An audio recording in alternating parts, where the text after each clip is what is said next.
Howdy folks, you're watching Deuce and Guns. Today we're talking about my HiPoint carbine again, but this time we're going to talk about modifying, using aftermarket products to modify your HiPoint carbine. Now for this video, I reached out to Longshot Manufacturing's #1 HiPoint carbine aftermarket product provider.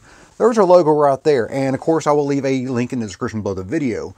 They were fantastic to deal with, and full FTC disclosure, they are giving me some of these products. Now they provided all these products free of charge to me to test and evaluate, but most of them I had to send back to them. Okay, first what I did was I removed the front sight assembly. This guy right here, that's your normal iron sight, which is a good sight. That's a fantastic sight for iron sights that comes stock with your HiPoint carbine. So that sits right there. I removed that. And because of that, I went with a red dot sight right here. And I also got rid of the rear sight assembly, which is this guy right here. That is the standard HiPoint rear sight assembly, which is also a fantastic sight if you like iron sights. But if you want to put some glass on there, then you got to bolt something onto the Picatinny rail on top of the HiPoint. And therein lies the problem. If you want to put glass on this, you're going to be taking a nice piece of glass, your red dot or your scope or whatever, and you're going to be bolting it to a piece of plastic. The HiPoint carbine comes stock with a polymer Picatinny rail. Not the, I mean, it's as good quality you can do with a polymer type product, but it is not aluminum. So the first thing I recommend is to replace all of your polymer rails that you're going to use for, especially for glass, for your optics, with high quality aluminum rails from Longshot Manufacturing, because they are, I mean, they're stiff as a board, they're aluminum, and they are manufactured beautifully, machined beautifully, and they are anodized for corrosion resistance, and just they look terrific. So replace those, and what's great is that they line up all the bolt holes correctly. So you end up with a solid metal on metal connection between your optic all the way down to your receiver, which is perfect. That's as stable as you're going to get with a HiPoint carbine. Now, along with the top rail here, I also replaced the other two rails that come from the factory, the one right here and the one under the barrel here. Let me show you those real quick. Of course, from the factory, they're also polymer. Here's the one that goes underneath the handguard right here. Now, when you go from a polymer rail to an aluminum rail from Longshot, you really can tell the difference. You can feel the difference in that, the stiffness in there. You can really feel that, especially when you're hanging something heavy on there, such as a bipod like I've got here, and of course the forward grip. You really feel that is much, much stiffer than it was when it was attached to a polymer rail. And remember, I did a video on this previously about what my previous setup was, and I complained about the fact that my laser up here was on the polymer rail that went underneath the barrel back in the day. And I complained about the fact that it was just there for looks because there was no way to zero that due to it being attached to a polymer rail.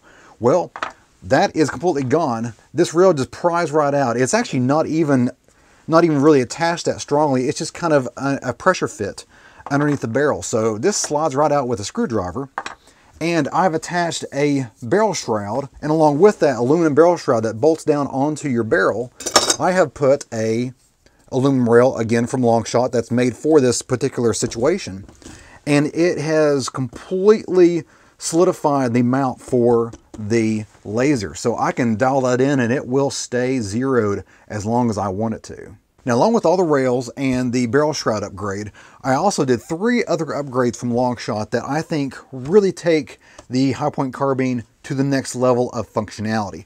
Number 1 was the charging handle. Longshot offers all kinds of new charging handle options out there for you guys. Here's the factory charging handle, and it works. It does the job it's supposed to do from the factory. But if you got gloves on, or if you just want a more pleasant experience, this is not it. So Longshot offers several different options. They sent me 2 of them. They sent me one here. This is a big aluminum one, and it's about twice as big as this right here. I mean, let me show you a close-up right there. You can see the difference there. It's almost twice as big. And if you really want to make a statement, Longshot also offers a huge charging handle milled out of solid Delrin. Delrin is a really, really interesting type of plastic that is super stable, super strong and stiff, and it is resistant to all kinds of abrasion, and just a great product to be using for a charging handle. And there's a difference there. You can see the big Delrin charging handle next to the factory charging handle. That's a huge difference there, and I'm not sure which one I like better. So And in this video, we're going to go through and you guys are going to help me choose which charging handle, which other options that I go with here on my carbine, and then send the rest back to them.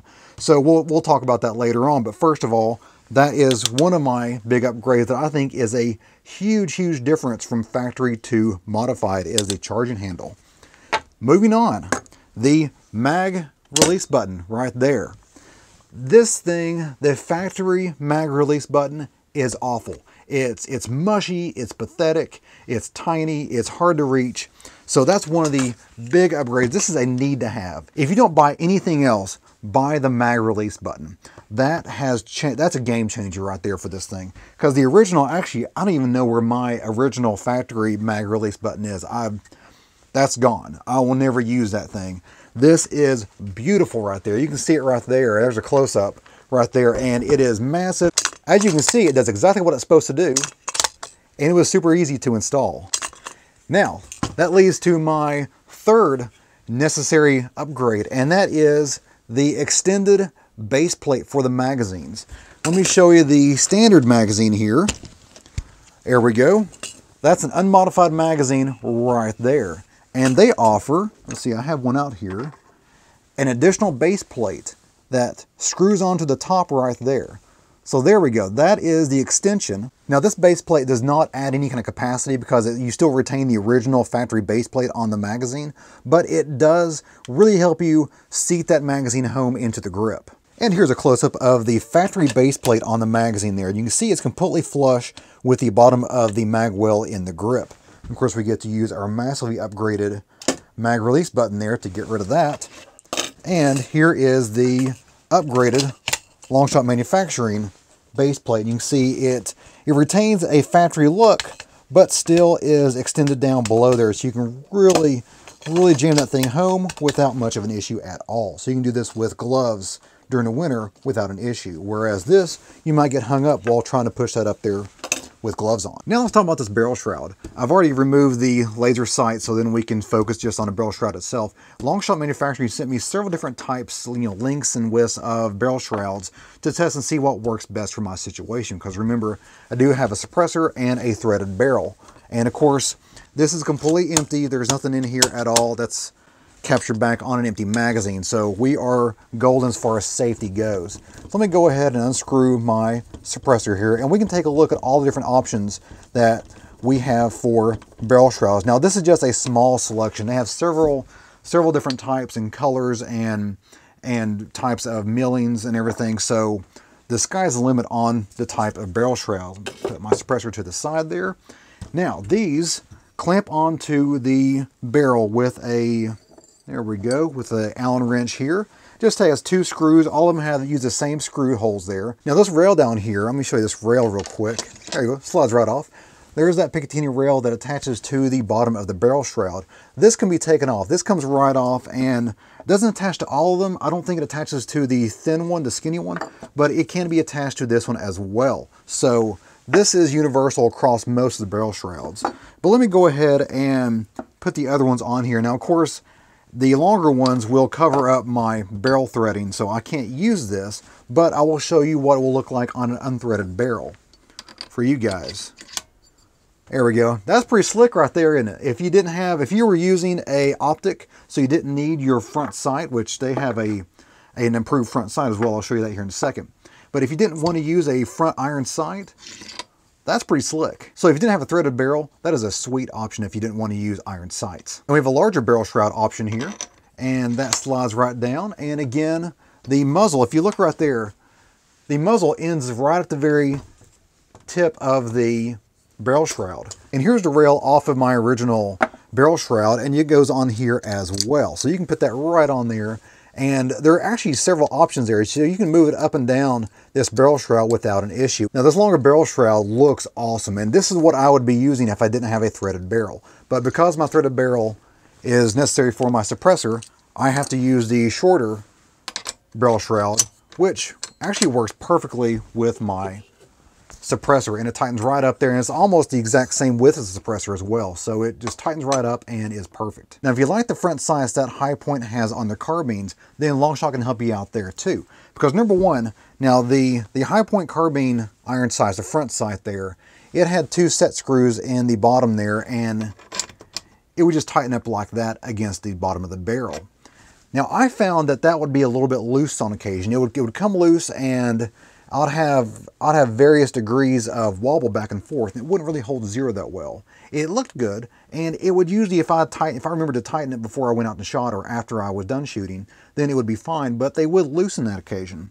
Well, Longshot had you covered here with a completely different new design there, where instead of a set screw setup on the bottom, it has a clamping style setup. Now the new front sight from Longshot also has a much longer adjustment range than the HiPoint carbine setup. So that right there can give you a much larger range of adjustment for your elevation, which can be, you know, a make or break situation depending on what your range distance is. Now Longshot also offers a full size, a full length rail that goes all the way from the very back here all the way to the muzzle up front. So let me show you that. Let me actually demonstrate how that will look. Now, because of the awesome adjustability of this front bracket, you can have a muzzle device, you can have it threaded like I do, or you just have this clamp on flash hider or muzzle brake, whatever you wanted up here, and it still work just fine and still give you plenty of room to mount your front bracket and have the full rail, which is awesome.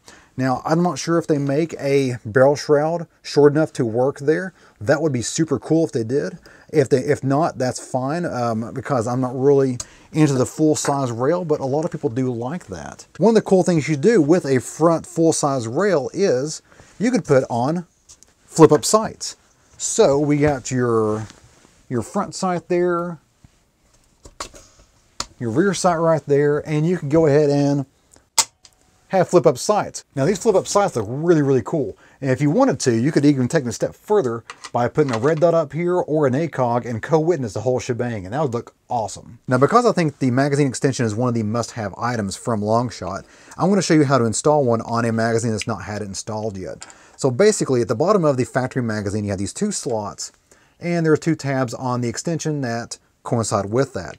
All you got to do is drill out those two holes and install two screws. Simple and easy.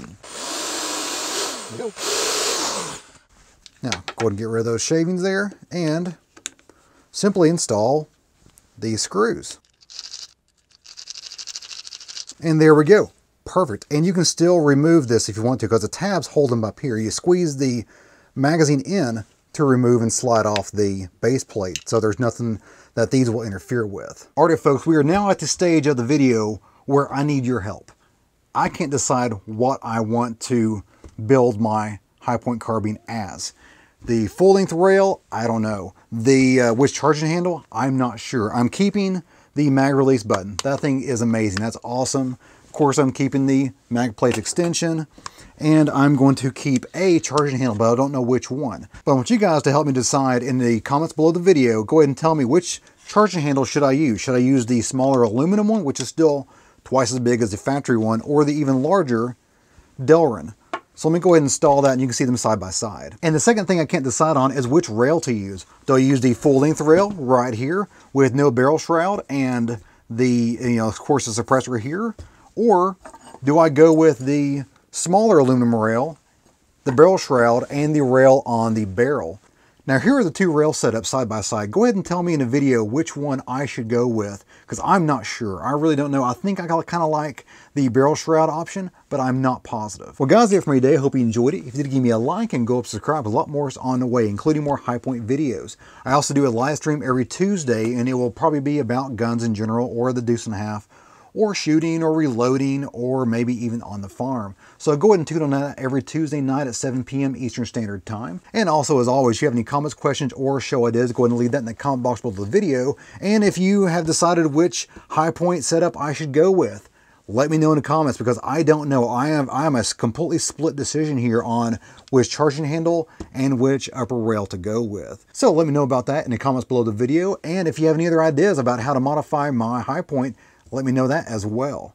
Well guys, as always, you guys have a great day. See ya.